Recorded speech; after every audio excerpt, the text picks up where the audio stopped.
लोगोफोर बर'नि रानि 2.0 गुबुन मोनसे भिडिअआव बयखौबो फिन खेबसेबाव बरायनाय जाबाय। आसा खालामो नोंथांमोना इसोरनि अननायाव मोजाङैनो दङ। लोगोफोर जों दिनै गिदिर गिदिर पण्डितफोरनि बिबुंथि बायदियै बे आखाइ आसुगुराव थानाय चन्द्रमानि सोमोन्दै सावरायगोन। नोंथांमोना भिडिअखौ इन्टारेस्ट मोनब्ला जोबजासिम नायज्लांबानो जाबाय। लोगोफोर भिडिअ जागायनायनि सिगां नोंथांमोननिसिम मोनसे खावलायनाय, बर'नि रानि 2.0 नोंथांमोना दिनैसो फैसनबायदोंब्ला भिडिअखौ लाइक आरो चेनेलखौ साबस्क्राइब खालामना गालांबानो जाबाय, जाहाथे जेब्ला आं गोदान गोदान भिडिअ आपल'ड खालामो अब्ला नोंथांमोना थाबै नटिफिकेसनखौ मोनहैनो हायो।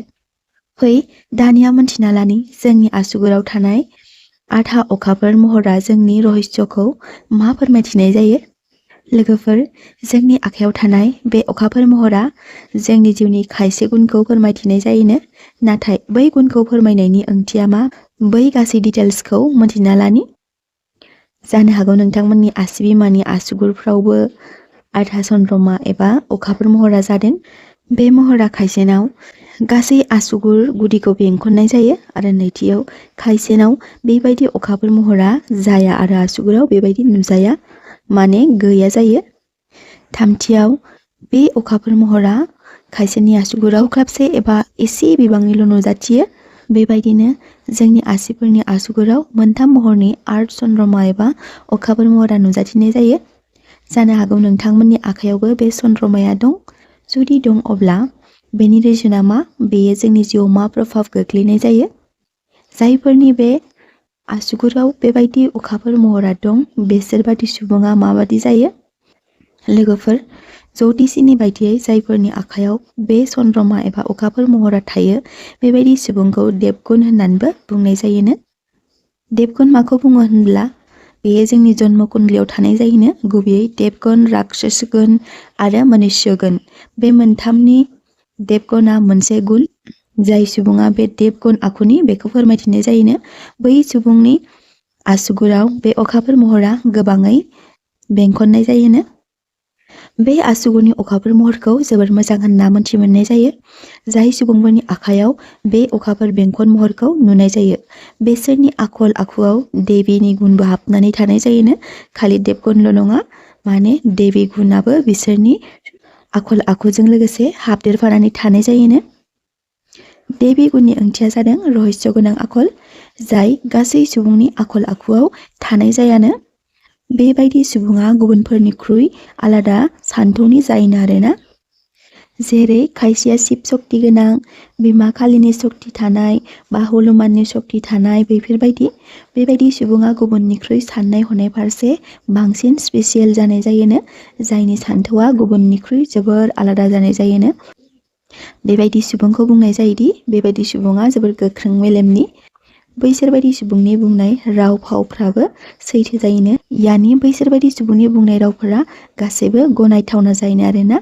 ज्योतिषीनि बायदियै बेबायदि सुबुंखौ इन्टेलिजेन्ट होननाबो बुंनाय जादों, जाय गुबुननिख्रुइ आलादा सानथौनि जायो। यानि बेबायदि अखाफोर महरा नुजाथियोब्ला बेयो गावनि टेलेन्टजों जोबोर गोजौ मासियावबो उथ्रिसार जानो हानाय जायोनो आरो गावखौ समाजनि गेजेराव सासे सनमान गोनां सुबुं महरै जायगा आवग्रिनो हानाय जायो होनना बुंनाय जायो। जाय सुबुंनि आसुगुराव बे अखाफोर महरनि सिना थागोन अब्ला बेबायदि सुबुङा खुला मेगनजोंबो सिमां नुग्रा जायोनो। जेरै सोरबा एबा सोरखौबा बबेबा खामानियाव साक्सेस जानाय नुब्ला बेसोर साननाय जायोनो, आंबो बेबायदि जानो नाजागोन। बेबायदि सानथौजों बिथांमोना गावनि खामानिखौ जागायजेननाय जायोनो आरो बेबायदि सुबुङा जोबोर बुद्धिमान जायोनो। बेफोरनि अनगायैबो बिसोर साननाय जायोनो जे आं गासै बिथिङावनो दावगानो हागोन, आं बेबायदि जानो नाजाथारगोन, बैफोरबायदि आरोना।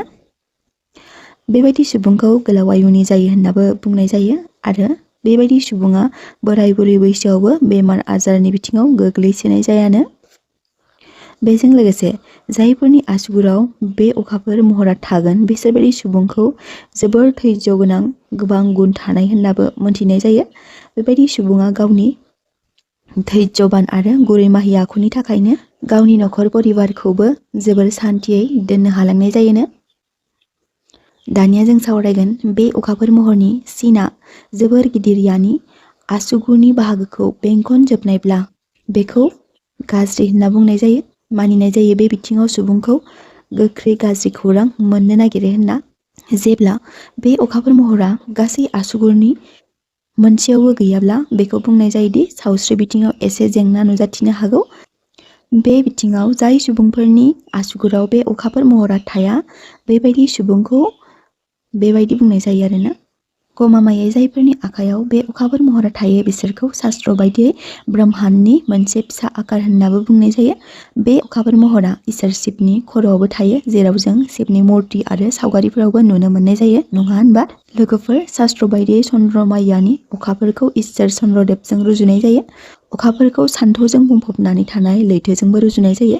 बेखायनो जाय सुबुंफोरनि आसुगुराव बे अखाफोर महरा थायो बिसोरखौ गुबुननिफ्राय आलादा बुंनाय जायो। बेखौथ' आं सिगाङावबो बुंबोखानाय जादों।